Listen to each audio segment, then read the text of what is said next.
ब्रेकनंतर तुमचं पुन्हा एकदा स्वागत। आणि एक मोठी आणि महत्त्वाची बातमी हाती येते आहे। निर्भया बलात्कार प्रकरणी सुप्रीम कोर्टाने महत्त्वाचा निर्णय दिलाय। दोषी मुकेशची याचिका ही सुप्रीम कोर्टाने फेटाळलेली आहे। निर्भया बलात्कार प्रकरणी सुप्रीम कोर्टाचा हा महत्त्वाचा निर्णय आहे। दोषी असलेल्या मुकेशची याचिका सुप्रीम कोर्टाने फेटाळली आहे। निर्भया प्रकरणातील दोषींना फाशी देण्यासाठी 1 फेब्रुवारी ही तारीख निश्चित करण्यात आली आहे।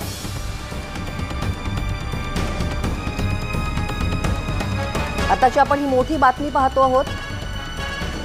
निर्भया बलात्कार प्रकरणी सुप्रीम कोर्टाचा हा महत्त्वाचा निर्णय आहे। दोषी मुकेशची याचिका सुप्रीम कोर्टाने फेटाळली आहे। याविषयी अधिक माहिती घेऊयात आमचे प्रतिनिधी प्रशांत लीला रामदास यांच्याकडून। प्रशांत, काय अपडेट्स?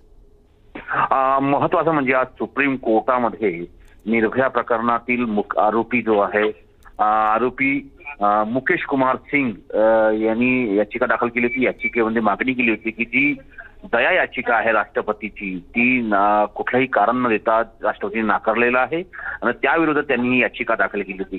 तर यावरती आज सुप्रीम कोर्टाने काल संपूर्ण सुनावणी झाली। त्यानंतर सुनावणीनंतर आज निर्णय राखून ठेवला होता आणि आता काही क्षणापूर्वी त्यांनी निर्णय जारी केलेला आहे। मुकेश कुमार सिंग याची जी याचिका आहे ती सुप्रीम कोर्टाने फेटाळली आहे। पण महत्वाचं अक्षयची जी याचिका आहे ती क्युरिटी पिटिशन त्या संदर्भातून ही निर्णय याचा आहे। पण याचा अर्थ असा होतो की ज्या पद्धतीनं निर्भया प्रकरणातील आरोपींना फाशी देण्यासंदर्भात जो निर्णय झाला होता त्यामध्ये येत्या 1 फेब्रुवारीला फाशी देण्याचा निर्णय घेण्यात आला होता। आणि त्या संदर्भात तिहार तुरुंग प्रशासनाने देखील विचारणा केलेली आहे कोर्टाने आणि त्या संदर्भात तिहार तुरुंगाच्या वतीने एक पत्र देखील सुप्रीम कोर्टात दाखल होणार आहे। पण या सर्व पार्श्वभूमीवर जर बघितलं आज खास करून मुकेश कुमार सिंग जो आरोपी होता आणि गुन्हेगार आहे या संपूर्ण प्रकरणात निर्भयाच्या प्रकरणामध्ये हत्या आणि अत्याचाराच्या प्रकरणामध्ये तर त्याची ती याचिका फेटाळलेली आहे। अगदी धन्यवाद प्रशांत, तुम्ही दिलेल्या या सविस्तर माहितीबद्दल। तेव्हा निर्भया प्रकरणातील दोषींना फाशी देण्यासाठी 1 फेब्रुवारी ही तारीख निश्चित करण्यात आलेली आहे आणि फाशी लांबणीवर पडावी म्हणून काही